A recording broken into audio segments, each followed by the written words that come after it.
नमस्कार। मैं आपके साथ हूं राजेश कुमार।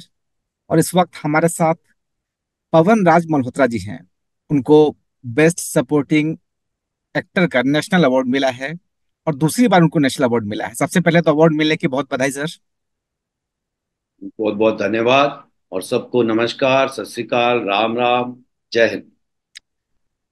अब आपको क्या लगता है कि जो फौजा को लेकर आपको नेशनल अवार्ड मिला, सेकेंड टाइम मिला, इससे पहले आपको फकीर के लिए 98 में मिला था, तो सेकेंड टाइम ये खुशी का लम्हा आप इसको कैसे देखते हैं? नहीं, जितनी खुशी पहली बार हुई थी तब भी जब फोन किया गया था तो मुझे मालूम नहीं था। इस बारी भी ऐसा हुआ है, किसी एक जर्नलिस्ट का फोन आया और उन्होंने शुरू किया कि बधाई हो। मैंने कहा जी बहुत बहुत धन्यवाद। किस लिए? बोले नेशनल अवार्ड के लिए। तो मेरे दिमाग में आया इतने सालों बाद ये नेशनल अवार्ड के लिए कह रहे हैं। तो मैंने कहा अच्छा। तो बोले आपको लगता है मालूम नहीं? मैंने कहा क्या? बोले अभी अभी आपका नाम अनाउंस हुआ है फौजा के लिए, आपको बेस्ट सपोर्टिंग एक्टर मिला। तो मैंने कहा आपने खुद देखा है या किसी ने आपको बताया? बोले नहीं नहीं, अनाउंसमेंट हुई। तो मैंने बोला अच्छा, अगर आपके पास कुछ है तो भेज दीजिए। तो बोला हाँ भेजता हूँ। जब तक मैं फोन करके मैंने टीवी ऑन किया तब तक फिर फोन आने शुरू हो गए। तो इट वाज बहुत बहुत अच्छी फीलिंग, बहुत अच्छा लगा। जब मिला तो बल्कि मुझसे पूछा गया कि इस बारी सेम है या अभी दूसरी बार? मैं नहीं नहीं, सेम एक्साइटमेंट है भाई कि नेशनल अवार्ड मिला है। और वो भी जो आप सोच ही नहीं रहे हैं इस बारे में। जी। और दोनों बार ऐसे आया। जी, इस तरह का अवार्ड जब किसी एक्टर को मिलता है तो उस एक्टर के लिए क्या कुछ उनके करियर के लिहाज से या कैसे देखते हैं आप? किस तरह का वक्त होता है, कैसा होता करियर तो पता नहीं, ऐसा नहीं है कि पिछली बार जब मिला था तो पर मेरा तो करियर पूरा ऐसे ही रहा है। एक काम किया, दो किए, कभी कभी बैक टू बैक सलीम लंगड़ा बाग बहादुर मिली या पंजाब 1984 है जन्म तुम्हारे लेखे मिली। लेकिन बहुत बारी ऐसा काम जो सराहा गया उसके बाद भी लंबे लंबे गैप्स हुए, वो इसी वजह से क्योंकि जिस तरह का काम ऑफर हो रहा था नहीं इंटरेस्टिंग था। लेकिन बहुत अच्छा लगता है। ये आपकी पीठ पे थपथपी होती है, पैट ऑन योर बैक। तो आपको लगता है कि भाई हमने जो अपनी ईमानदारी से काम किया उसको सराहा गया है ना। और प्रेसिडेंट अवार्ड मुझे तो जब पिछली बार मिला था बहुत खुश था, अभी भी बहुत खुश हूँ। अ, जब लेने भी गया था तो बहुत एक्साइटमेंट थी, अभी भी आज भी है। मैंने तो देखिए पीछे अपना नेशनल अवार्ड लगा भी रखा है, प्रेसिडेंट की फोटो भी है। तो ईश्वर की कृपा है बहुत। अब एक और आ जाएगा तो बहुत अच्छा लगा, बहुत अच्छा। है? फौजा को एक नहीं, तीन तीन अवार्ड्स मिले हैं, तो आपको क्या लगता है कि इसमें वो क्या चीजें दमदार थी जिसकी वजह से इसको रिकॉग्नाइज किया गया? देखिए सबसे दमदार फौजा की जो कहानी है, जो हम कहना चाह रहे हैं, तो मैं हर बार कहता हूं कि अगर कोई सोच रहा है कि एक ऐसी फिल्म होगी जिसमें कमाल की टेकिंग्स होंगी और ऐसा कुछ घुमाया होगा और ये ऐसा म्यूजिक होगा, नहीं, बड़ी सादगी से बनाई हुई फिल्म है। लेकिन उसकी आत्मा जो है वो जो बात कह रही है। और एक चीज मैं साझा करना चाहूंगा कि जैसे अक्सर आप लोगों ने सुना होगा कि बहुत सारे एक्टर्स या डायरेक्टर्स बोलते हैं कि this subject was close to my heart. तो 40 साल के करीब में ईश्वर की कृपा से मुझे मेरी झोली में बड़ी अच्छी अच्छी फिल्में आई और वो फिल्में और मेरा काम अप्रिशिएट भी हुआ। पर मैंने ये कभी नहीं कहा था is from close to my heart. ये जो आपके दिल के बहुत नजदीक बात है, ये वो बात कह रही इंडियन आर्मी के लिए। और मुझे अपनी इंडियन आर्मी पे गर्व है। और ये मैं आज नहीं कि फौजा की वजह से मिला और बोल रहा हूँ, हमेशा से बोलता आया हूँ कि एक तो वैसे भी समाज में टीचर, अध्यापक, शिक्षक, चिकित्सक, डॉक्टर और सैनिक, चाहे वो मैं सिर्फ बात आर्मी की नहीं कर रहा हूं, पर जल, स्थल, वायु, जो भी सैनिक हैं आपके, उनका सम्मान कीजिए, इज्जत कीजिए। और हिंदुस्तान की जो फौज है उसने जिस तरह का एग्जाम्पल सेट किया है पिछले 76 77 सालों में हम लोगों के सामने, 47 के बाद ही देखिए 48 में पहली लड़ाई लड़ी, फिर 62 में लड़ी, फिर 65 में लड़ी, फिर 69 में लड़ी, 71 में लड़ी, 99 में लड़ी। उसके अलावा बॉर्डर पे कॉन्स्टेंटली, वो अलग बात है कि हम लोगों को आदत पड़ गई है कि हम तीसरे, 9वें, 11वें पेज पे, one captain died, three soldiers died, one major died, two soldiers died, है ना, और उसको ऊपर ऐसे हेडलाइन देख के पलट देते हैं। लेकिन मैं बार बार कहता हूं और हमेशा कहता रहूंगा कि आप अपने आसपास के देशों में देख लीजिए, उनकी फौज ने जैसा इतने सालों में जिस तरह दिखाया है, हमारी फौज ने जिस तरह का डिसिप्लिन दिखाया है, और वो उन्होंने अपने काम से काम रखा है, और उन्होंने जब बिल्कुल सहूलतें कम भी थी उसमें भी हमें सभी लड़ाइयां जीत के दी है, और उसमें हमने कभी अटैक नहीं किया। जी। और आज भी बॉर्डर पे वो अगर खड़े हैं, ये जो आप और मैं इंटरव्यू कर रहे हैं और हम फिल्में बना रहे हैं और पार्टियां कर रहे हैं, ये क्योंकि वो बॉर्डर पे खड़ा है। और टीचर आपको शिक्षा देता है, डॉक्टर आपकी जान बचाता है, सोल्जर अपनी जान दांव पे लगा के आपकी जान बचाता है। और कुछ लोग मजाक जैसे उड़ाते हैं ना, हाँ हाँ वो सचिन में खड़ा है, और हाँ खड़ा है भाई, वो उस बर्फ में भी खड़ा है, उस रेगिस्तान की गर्मी में भी खड़ा है, और ऐसे बॉर्डर पे जहां गर्मी भी बहुत होगी और सर्दी भी बहुत होगी, उस पे दिन रात खड़ा है आपकी के पैरे के लिए। और सियाचिन जाता है कोई जवान, 3 महीने 6 महीने बाद जब वापस आता है, उसमें ज्यादातर को डॉक्टर्स के पास जाना पड़ता है। किसी के पांव गल जाते हैं, किसी को दिमागी, क्योंकि ऑक्सीजन की कमी है। वो सब वो हमारे लिए खेलता है। और एक बहुत इंपॉर्टेंट चीज, एक बार काफी पहले बात हो रही थी तो किसी ने ये कहा था कि अरे भाई नौकरी है, सैलरी मिलती है, पैसा कमाने के लिए आते हैं। अच्छा चलिए, पैसा मिलता है, नौकरी मिलती है, बल्कि जो फैसिलिटीज मिल रही है मैं सोचता हूँ उससे भी ज्यादा होनी चाहिए। पर मैं एक छोटा सा एग्जांपल देता हूँ, ऐसे तो हजारों लाखों एग्जांपल्स होंगे इस सेना के लिए, कि कारगिल के टाइम में एक 23 साल का हमारा कैप्टन, उसको एक जॉब दी जाती है, वो उसको फुलफिल करता है, वो कॉन्कर करता है। उसमें उसको हल्की सी चोट भी आई है, वो उसने काम कर दिया था। उस चोट के बाद वो हॉस्पिटल जा सकता था, लेकिन उसने बोला ये दिल मांगे वो, और वो आगे गया, और हम लोगों के लिए शहीद हुआ। उसके माँ बाप ने अपने घर का बच्चा खोया, हमने एक बहुत ही सक्षम ऑफिसर, यंग ऑफिसर खोया, पर वो, उसने हमारे लिए अपनी जान कुर्बान की। उसको आप कहते हो पैसे के लिए, अगर पैसे के लिए कर रहा होता तो वो उसने अपना काम कर दिया था, है ना? वो जी। कह सकते थे हम थके हुए हैं अब ये, लेकिन नहीं, वो अपनी जमीन के लिए, अपने देश के लिए, अपनी संस्कृति के लिए अपनी जान की बात पूछता। तो उनको सल्यूट मारी। कभी भी वर्दी में किसी को देखिए, उसको इज्जत दीजिए, वो आपका रखवाला है। जी। जी, आपने जब इस फिल्म को साइन किया, उस वक्त आपने क्या कुछ देखा था इसको, जब आपने मन बनाया कि हम इसमें रोल नहीं, करेंगे? मैंने तो जैसे ही उन्होंने सुनाया, पहली चीज मैंने बोली मैं करूँ। सिर्फ मैंने कुछ चीजों पे इस तरह से बात की थी कि आप थिएटर के हैं, आप जो कह रहे हैं बात, मैं उसके साथ बिल्कुल खड़ा हूं। और फिल्म और थिएटर में थोड़ा सा एक फर्क रहता है। और उन्होंने मुझसे कहा था कि हम, हमारे इंस्टीट्यूट से जो ट्रेन्ड टेक्नीशियंस निकले हैं, जैसे डीओपी है, रिकॉर्डिस्ट है, हम अपनी टीम वहीं से ले रहे हैं जो हरियाणा में फिल्म इंस्टीट्यूट है। तो ये बात जरूर है कि मैंने उनसे शुरू में कहा कि आप एक काम कीजिए, थोड़े जो बॉम्बे में मैं किसी से बात करवा देता हूँ, आप जो आपके डीओपी हैं, एडिटर हैं, या आपके रिकॉर्डिस्ट टेक्नीशियंस इस तरह के, वो वहां से ले लीजिए कि उनका एक्सपीरियंस आपके साथ आपको मदद करेगा। उसने बोला नहीं जी, हमारे लोग सक्षम है ना। बाद में उन्होंने यहाँ एडिटिंग के लिए थोड़ी सी हेल्प भी ली थी किसी से, एक दिखा के क्या और हो सकता है वो बेहतर करने, जैसे स्क्रिप्ट डॉक्टर्स होते हैं ऐसे हमारे एक एडिटिंग डॉक्टर्स। लेकिन सब ने बहुत अच्छा काम करके दिया ना। मेरी जी। सिर्फ ये था कि हम अगर ये कहानी सुना रहे हैं तो थोड़ा और बेहतर तरीके से, ताकि ज्यादा लोगों तक पहुंच सके। जी। जब मुझे सब्जेक्ट, हाँ, जी। तो सुनते ही मैंने हाँ बोला जी, जी। सॉरी।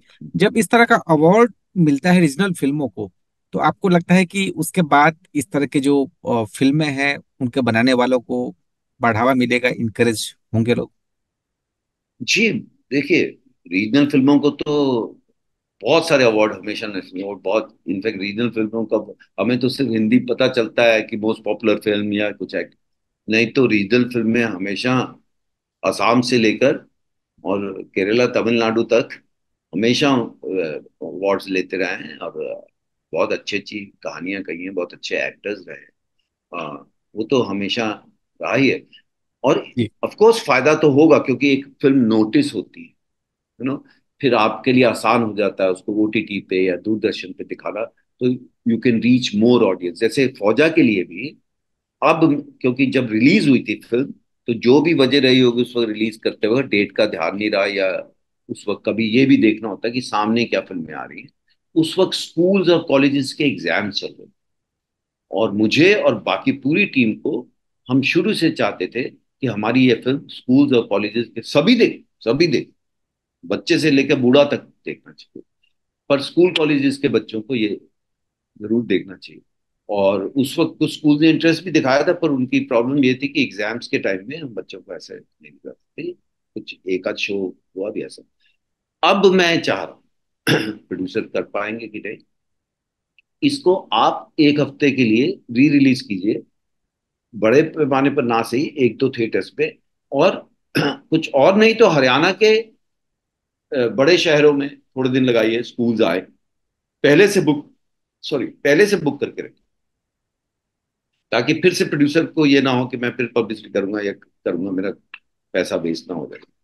तो पर्पस मेरा ये है कि youngsters should see a film like this, और उसमें ये भी जरूरी है वो सब आके देखें, लेकिन जरूरी नहीं है कि उसको उन फिल्मों से कंपेयर करें जिसमें बहुत मसाला होता है, बड़े बड़े गाने होते हैं, और बड़े सारे सौ सौ लोग डांस कर रहे हैं, या एक्शन ऐसा है कि बस यहाँ से कैमरा हो, वो बहुत sleek, but we all enjoy those film, मैं ये नहीं कह रहा हूँ कि पर इसमें एक बहुत ही सादे सरल सहज तरीके से एक कहानी सुनाई गई।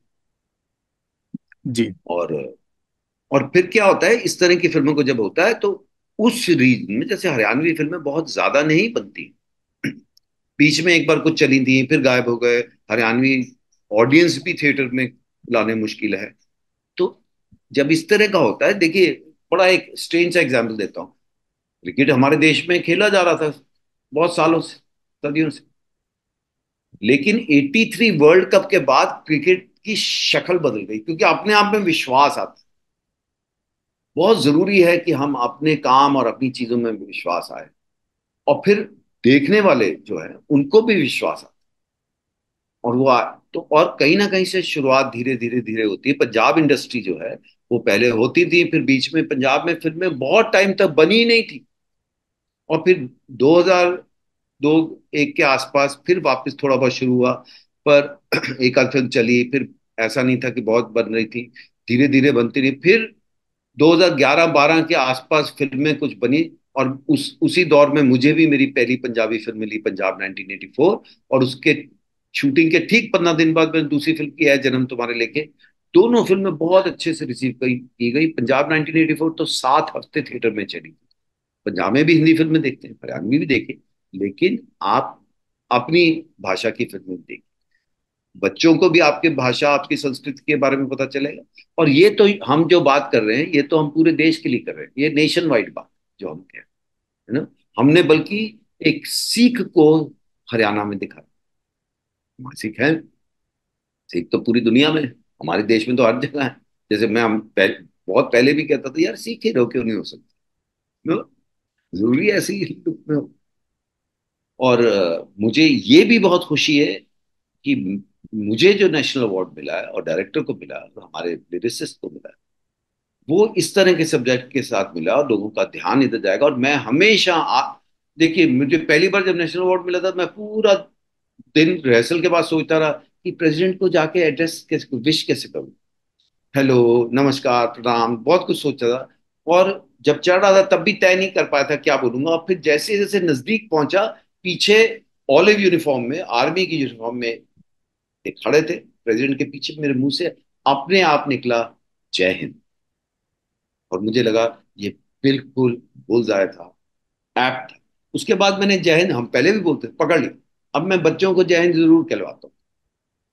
और देखिए, मेरा अपनी आर्मी के लिए हमारे मन में बहुत इज्जत है। हम तो वॉर के टाइम पे बड़े हो रहे थे।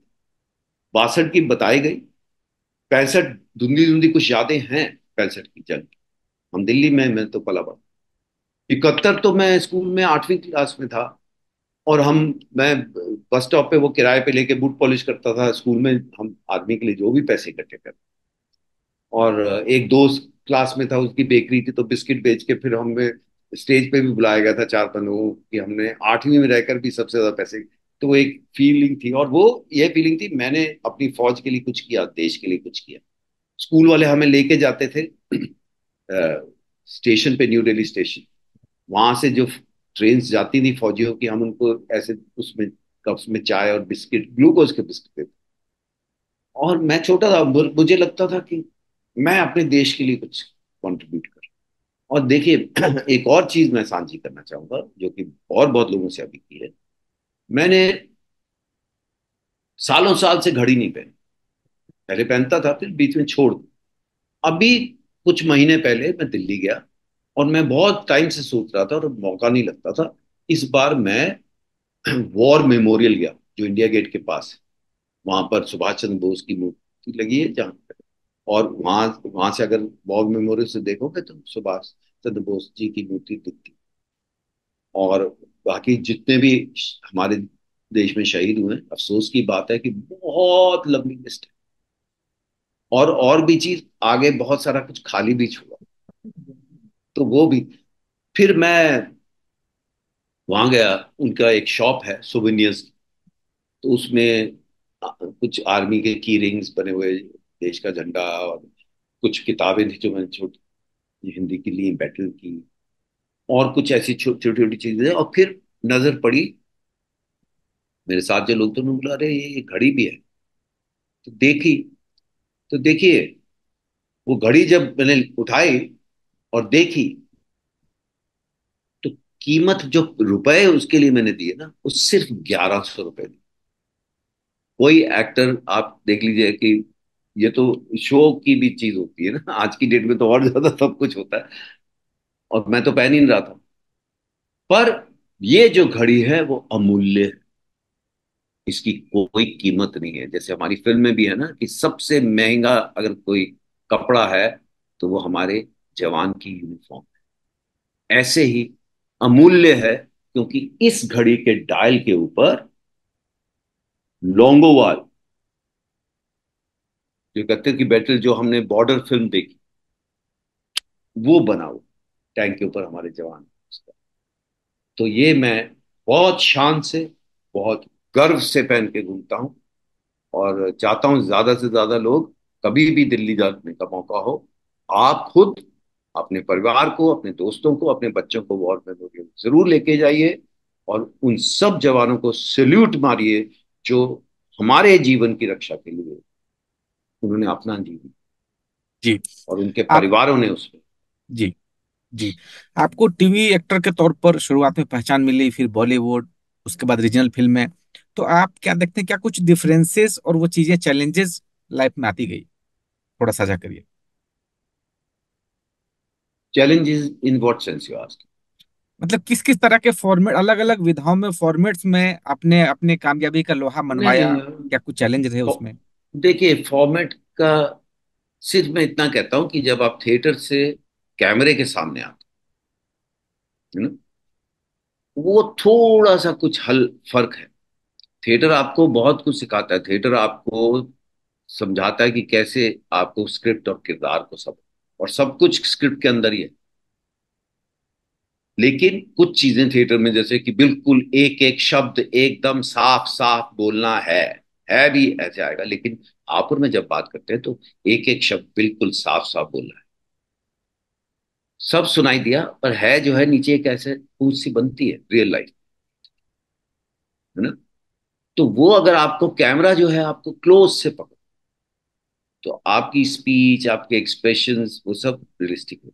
तो मैं एज एन एक्टर, चाहे टीवी सीरियल की स्क्रीन पे दिखाएंगे, या ओटीटी पे आएगा, या सिनेमा में बड़ी स्क्रीन पे जिसका अपना एक करिश्मा है, तभी वो सिनेमा हमेशा जिंदा रहेगा। टीवी आता है, लोगों बोला अरे अरे अभी टीवी आगे नहीं चलेगा, नहीं, वो एक्सपीरियंस जो है ना, 100 200 500 1000 लोग एक थिएटर में अंधेरे में बैठ के एक बड़ी स्क्रीन पे देखते हैं, उसका ऐसा होगा वो एक्सपीरियंस सब लोगों के साथ, उसका अपना अलग कर्ष, है ना।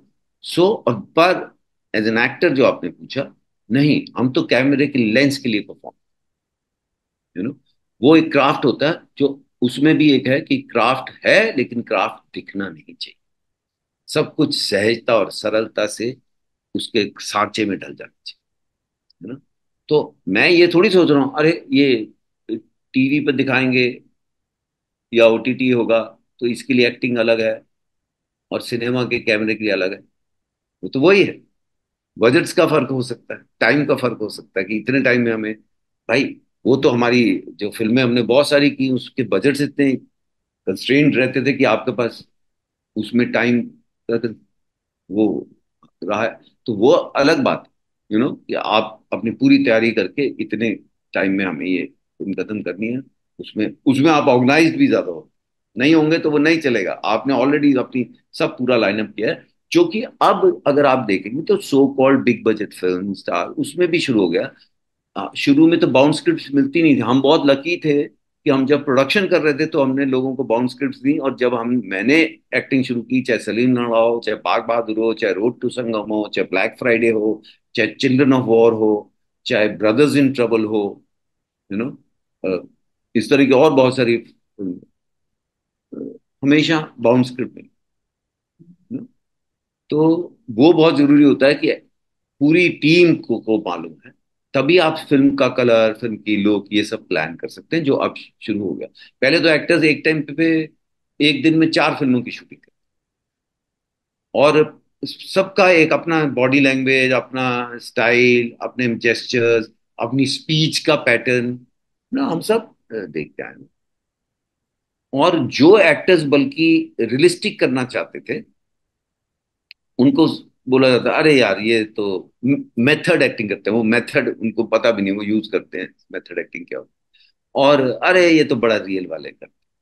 लेकिन अब आप देख लीजिए, धीरे धीरे साल 2 साल में एक फिल्म एक्टर्स कर रहे हैं, स्क्रिप्ट पर काम करते हैं, और जितने भी यंग एक्टर्स जो बहुत अच्छे अच्छे एक्टर्स हमारे सामने आए, बल्कि ओटीटी ने दिखाया ऐसे ऐसे लोग जिनको हमने चेहरे देखे ही नहीं थे, कमाल की परफॉर्मेंस थी।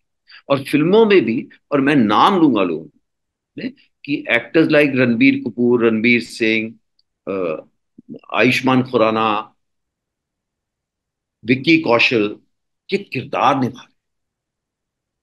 ऐसे और भी हैं, अब एक एग्जाम्पल दो, ये एक टाइम पे एक फिल्म कर रहे हैं, उसके लिए अपनी बॉडी पर भी काम करते हैं, बॉडी से मतलब सॉरी सिक्स पैक से नहीं है, जो उस किरदार की रिक्वायरमेंट है ना।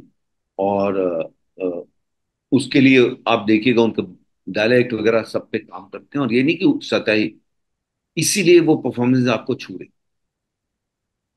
और एक थोड़ा रजिस्ट्रिक ये भी शुरू हो गया, ओटीटी का भी हुआ, फिल्में भी हुई, यू नो। पहले बनती थी ऐसे बहुत कम, पर अभी एक, अगर आप पिछले कुछ सालों में एक डिकेड में देखेंगे तो इस तरह की बहुत सारी फिल्में बनी। अब आप पारिवारिक कहानियां सुनाने लगे, और आप उसके लिए कोई बड़े बड़े बंगले और उनके सेट नहीं लगा रहे हैं, आप एक्चुअली उन शहरों में जा रहे हैं जहां पर आपको वो गलियां, वो छतें, है ना, वो माहौल, वो पेड़, वो सब मिलेंगे। और उस तरफ देखिए अब कितने शहरों में, पूरे देश में, यूपी, हरियाणा, साउथ, ये सब जगह लोग जाके रियल लोकेशंस पर कवर कर रहे हैं, क्योंकि वो स्क्रिप्ट, और फिर वो फैमिलीज भी जो दिखाई जा रही हैं, बहुत ही रियलिस्टिक अप्रोच रहती है ना। चाहे फॉर एग्जाम्पल बधाई हो जैसी फिल्म हो, या लापता गंज हो, मैं ऐसी फिल्मों का नाम ले रहा हूँ जिसमें मैं नहीं हूँ, मैं एक सिर्फ एक बात अपनी कहने की कोशिश। तो और इस तरह की सिनेमा को जब लोग सपोर्ट करते हैं, देखिए वैसे तो हर तरह का सिनेमा बनना चाहिए, क्योंकि हर तरह के ऑडियंस है, कुछ ऐसे भी हैं वो कहते हैं भाई हमें कोई कहानी ऐसे सीरियस सीरियस नहीं सुननी, हम तो एंटरटेनमेंट के लिए आते हैं, हमें वो 2 ढाई घंटे अपनी सारी चीजें भूल के हंसना है, दिमाग नहीं लगाना, बाहर आ जाओ। और कुछ लोग खुश होते हैं जब ऐसी कोई फिल्म, चाहे उसमें कोई सोल्यूशन ना हो, लेकिन एक प्रश्न चिन्ह जो उठाती है कि आप बाहर आके उसके बारे में सोचते हैं जी। ना। लेकिन और जी अगर आप किसी फिल्म में रोते हैं तो भी आपका एंटरटेनमेंट है। यार क्या टच किया है बुलाया, उसमें भी आप एंटरटेन। आनंद जैसी फिल्म में रो कर ही बाहर निकलते हैं ना, या मिली जैसी फिल्म, ऐसे दो ऐसी और भी। पर कितना आनंद आया, कितना खुशी होती है कि यार दिल को छू गई। जी सॉरी, आप कुछ पूछ जी। लेकिन जब आज ओटीटी जैसे प्लेटफॉर्म्स लोगों के हाथ में मौजूद है, तो ऐसे में किसी को मल्टीप्लेक्स तक, सिनेमा थिएटर तक खींचना कितना मुश्किल है, चाहे प्रोड्यूसर की बात रहे। करें, आर्टिस्ट की। भाई ओटीटी आया तो अभी टाइम हो गया ना। कोरोना के टाइम में लोग घरों में बैठे तो खूब देखा, आज भी देख रहे हैं, लेकिन सिनेमा भी जा रहे हैं। जब टीवी आया था 80 के दशक में, टीवी आया मतलब टीवी सीरियल्स शुरू हुए थे लगातार, तो लाइन में कुछ फिल्में फ्लॉप हुई थी, लोगों ने बोला था टीवी की वजह से नहीं, वो फिल्म ऑडियंस रिजेक्ट कर रही। अभी अगर आप देखेंगे, अभी कोई 6 7 8 महीने पहले लाइन में फिल्में आई थी जिन्होंने कमाल का बिजनेस किया, और एक साथ गदर 2 भी रिलीज हुई, ओ ओ माय गॉड 2 भी रिलीज हुई, उससे पहले वो रॉकी की रानी, कमाल का बिजनेस किया। और इन दो फिल्मों ने, गदर 2 और ओ माय गॉड 2, बहुत बड़ा बिजनेस कर रही। बल्कि गदर 2 का तो कुछ 500 600 700 करोड़ का बिजनेस हुआ, ओ माय गॉड 2 300+ का बिजनेस हुआ। और रानी और वो वो भी चलती रही, लोग उसको भी, तो ऑडियंस है, सब जगह हाउसफुल जा रहा था। उसके बाद जवान आती है, वो भी बड़े, फिर एनिमल आती है, और ये सब अलग अलग तरह की फिल्में थी, but audience came to theatre. You know, कभी कभी ये भी हो जाता है कि कोई अच्छी फिल्म आई, लेकिन किसी वजह से उस वक्त कुछ बाहर क्या चल रहा है, मौसम बहुत बरसात हो रही है या कुछ है, या कुछ ऐसा बाहर इंसिडेंट हो गया, या किसी वजह से पब्लिसिटी में कमी रहे, वो आखिर में मैं बोलता हूँ भागते हुए जो छाती फैलानी है ना वो रिबन को छूने के लिए, वो भी जरूरी है कि आपके पास वो भी बजट होना चाहिए कि आप लोगों को इन्फॉर्म कर सके कि हम हैं, यहाँ आए हैं, ये हमारे शोज है, यहाँ लगी हुई है फिल्म, और इस बारे में फिल्म आइए देखिए।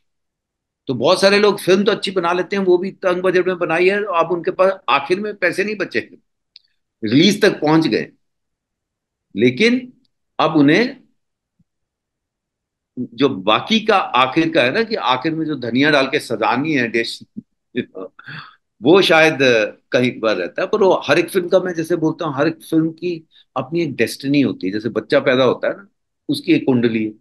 देखिए ना, 83 वर्ल्ड कप पे जो फिल्म बनी, वो हम सब देखते हैं, क्योंकि पूरा क्रिकेट वर्ल्ड चेंज होगा, और हमने तो देखा था कैसे सेलिब्रेशन। और जब वो आई इतनी तामझाम के साथ, लोग देखना चाहते थे, कोरोना आ गया, चली गई फिल्म। फिर एक गैप के बाद उन्होंने वापस री रिलीज की, जब मैंने थिएटर में तब जाके देख पाया, और उसके 3 दिन बाद फिर कोरोना आ गया सेकंड पे। तो ये डेस्टिनी नो, जी जी कि वो कुछ ना कुछ हो गया। आप जी। एक सवाल पूछेंगे कि जब, ये व्यक्तिगत सवाल है, कि जब आप किसी किरदार का चयन करते हैं, जब ऑफर आता है, तो पहला आपके मन में क्या कुछ रहता है कि हमें ऑडियंस पसंद करेगा, इसको एक्सेप्ट करें, या फिर आपको लगता है कि नहीं, इस किरदार में दम है इसलिए हमें करना चाहिए। नहीं नहीं, पहली स्टेज पर आप ऑडियंस को थोड़ी दिमाग, यू नो। और अ, वैसे भी आपको अपनी कहानी अपने ढंग से कहनी चाहिए। आप जहां भी ये सोचा गया ना कि अरे लोगों को ये पसंद है, तो फिर तो भाई 90% आपकी मसाला फिल्में जो सो कॉल्ड हैं, उनको आप कमर्शियल बोलते हैं, कुछ बोलते हैं, कमर्शियल तो सभी पूरा सिनेमा, क्योंकि पैसे लगे हो, वो पैसे वापस आएंगे, तो आपका प्रोड्यूसर अगली कहानी सुनाएगा। पर एक फिल्म है जिसमें आपने दुनिया भर के मसाले डाले हुए, स्पाइसी है, और लोगों को वो पसंद आ रही है। एक है जो जरूरत है उतना डाला है, एक है बड़ी सादगी से आपने, उसका भी अपना स्वाद है ना। एक सादे दाल चावल का अपना एक स्वाद है, और खूब भुने हुए मटन का अपना एक स्वाद है, लेकिन एक सेहत को ध्यान में रखते हुए एक चीज बनाई, उसका अपना एक स्वाद है। ऐसी फिल्म ये सोच के, यार ये उनको ये पसंद आएगा, ये आता है, अरे यहाँ 6 गाने डाल दो, फाइट डाल दो, और ये कर दो, और इसमें ये डायलॉग बाजी कर, नहीं, यू विल गो रॉन्ग। आपको जो कहानी जिस तरह से सुनानी है, आप अपनी पूरी ईमानदारी से सुनाइए, आप ऐसा मैं एरोगेंस ले लूं कि नहीं जी, मैं तो सलीम मंगड़ा बाग बहादुर जैसी फिल्म की है, मुझे समझ में आती है और लोगों को नहीं आती। अबे, आपको किसने कहा नहीं आती? सलीम लंगड़ा जैसी फिल्म तो बहुत बड़ी हिट हुई थी, जाने मुझे, और बहुत बड़ी हिट हुई थी। लापतागंज आज थिएटर्स में लोगों ने देखी, आज ओटीटी पे कमाल की हिट है। कितनी सारी चीजें जो थिएटर में, मिशन रानीगंज, थिएटर में लोग जिस भी वजह से वो बोलते हैं पब्लिसिटी नहीं थी, या जिन्होंने थोड़े बहुत लोगों ने देखी, उन्होंने तारीफ की। और उसके बाद जब वो नेटफ्लिक्स पे चल रही थी, तो बहुत टाइम तक नॉन इंग्लिश में टॉप पे थी, इतनी व्यूज थे उसके। ऐसे तो गुरु जी की भी फिल्म कागज फूल बाद में लोगों ने बहुत सराही, तो किस फिल्म ने कितने पैसे बनाए हैं, वो जरूरी है बनाए, ताकि इंडस्ट्री में पैसे आएंगे, वो बटेंगे, फिर वापस और सुनाया जाएगा। लेकिन उससे तय होगा कि अच्छी फिल्म है कि खराब फिल्म है, वो नहीं है। आज एक फिल्म हो सकता है 500-600 करोड़ का बिजनेस कर ले, लेकिन 20 साल के बाद राजेश जी, अगर आप किसी लाइब्रेरी में जाएंगे, किसी को साथ लेके, किसी बच्चे को या दोस्त को कि चल अच्छा है आज मदर सिनेमा देखते हैं, तब आप कुछ उठाए ना। कि जैसे मदर इंडिया आज भी हम उठा के बच्चों को बोलते देख, मेरे पैदा होने के पहले की है। वो है कि जो आप 20-25-30 साल के बाद भी उतने ही आनंद से देख पाए। गंगा जमुना को लेकर तो वापस फिल्में बना दी लोगों ने, दीवार गंगा जमुना है, जी। उसी जी। को पकड़। जी। आखिर में सर एक सवाल और, कि दो नेशनल अवार्ड मिलने के बाद पवन राज मल्होत्रा के लाइफ में क्या कुछ बदलने वाला है? ऐसा कुछ बदलने वाला नहीं। कुछ बेहतर करेगा तो ईश्वर जरूर करे, लाइफ और बेहतर बनाए। लेकिन ऐसा नहीं हो जाने वाला है कि कोई लाइन लग जाएगी कि अरे नेशनल अवार्ड मिला। वो, I am very clear about it, मेरा काम सराहा गया है, मुझे उसकी बहुत खुशी है, मेरी फिल्म नोटिस हुई है। और जो कदरदान है, उनके दिमाग में एक बार एक रिमाइंडर आ जाता है। मैं हमेशा बोलता हूँ, ये पीठ पे थपथपी है, जो काम मेरे हिस्से में है तब वही मैंने, मुझे मिलेगा और वही मैं कर पाऊँ। जो नहीं हिस्से में है, वो हाथ में आकर भी उसने उड़ जाना है कोई ना कोई वजह बन जाएगी। तो मैं हमेशा कहता हूँ, भगवान ऊपर से सेब गिरा देगा, लेकिन उसको चबाना अच्छे से वो आपकी जिम्मेदारी है, तभी वो अच्छे से पचेगा। तो मुझे जब भी कोई, मैंने आज तक जितना काम किया वो मेरी झोली में आया। मुझे अपने लिए काम क्रिएट करना ही नहीं आया कि जाके मिलकर मुकाबले। और जब आपको काम मिल जाए, अपनी पूरी ईमानदारी से कीजिए। और अगर आप एक्टर हैं, जैसे हम ये सोचते हैं कि ये किरदार है, इसमें मैं कोशिश ये करता हूँ, कितना सफल हो पाता हूँ मुझे पता नहीं, पर अभी तक लोगों ने अच्छा ही मुझे रिएक्शन दिया है कि ये किरदार इस तरह की, इसकी बॉडी लैंग्वेज होनी चाहिए, इस तरह की फील होनी चाहिए, of course with coordination with the team and director. देखिए, राइटर, डायरेक्टर, एक्टर, ये सब कंट्रीब्यूट करते हैं किरदार को ऊपर डालने। और टेक्नीशियंस और बाकी पूरी टीम जो चाय बना रहा है सेट पे, वो सब आपको मदद करते हैं उसको ऊपर। तो आप अपनी पूरी ईमानदारी से अपना काम कीजिए, और आप अंदर से फील करके वो किरदार को चलेंगे, तो आपकी बॉडी लैंग्वेज, एक्सप्रेशन, आंख, वो तो सब आएगा, एक्सप्रेशन आंख में आता है, आप खुश हो, आपकी आवाज का टेक्सचर भी उस किरदार के साथ अपने आप, अनलेस कुछ जैसे कुछ किरदार होते हैं उसको आप सोचते हैं कि इस तरह से बोलो ना। तो हर एक किरदार आपके लिए एक नया चैलेंज है, और बहुत इंटरेस्टिंग प्रोफेशन है कि हर बार एक नई चीज है, एक नया किरदार है। और जो आप किरदार कर भी रहे हैं, वो कहानी में उतार चढ़ाव होते हैं। कल आपने गुस्से वाला सीन किया और डायरेक्टर ने बोला सपोज की बहुत बढ़िया किया, चलो तारीफ में। आज आप रोमांटिक सीन कर रहे हैं, वो बिल्कुल उससे अलग है, एक परिवार में कर रहे हैं। तो you have to be on your toes all the time, you have to constantly keep thinking, you have to keep looking at your scene and script। आपने, आप पहले अपने एक मोटा मोटा डायलॉग्स आपको याद होने चाहिए, ताकि आप सीन करते वक्त अगली वर्ड क्या, अगली लाइन क्या है, उसका गोता ना खा रहे हो, या सिर्फ सामने वाला बोल रहा तो उसको सुन ही नहीं रहे, अपना वेट कर रहे हैं वो लास्ट वर्ड बोले तो मैं बोलूं, वो पता चलेगा। जी। या नहीं भी पता चलेगा तो वो बात जी। नहीं रहती। जी, तो जाहिर तौर पर करीब 26 साल बाद एक बार फिर से जो 98 के बाद, मतलब पहली बार, एक बार फिर से, मतलब सेकंड टाइम नेशनल अवार्ड मिलने के बाद पवन राज मल्होत्रा जी ने ए पिल्ला पॉडकास्ट के साथ बातचीत की। और हमें उम्मीद करते हैं कि इसी तरीके से आप अपनी कामयाबी की, सफलता की सीढ़ियां और चढ़ते जाएं आगे। और हमें इसी तरीके से आप वक्त देते रहें ताकि हम अपने ऑडियंस, अपने दर्शकों को आपके बारे में बताते रहें। ए पिल्ला पॉडकास्ट के साथ बातचीत करने के लिए बहुत शुक्रिया आपका। शुक्रिया। जय हिंद। जय हिंद।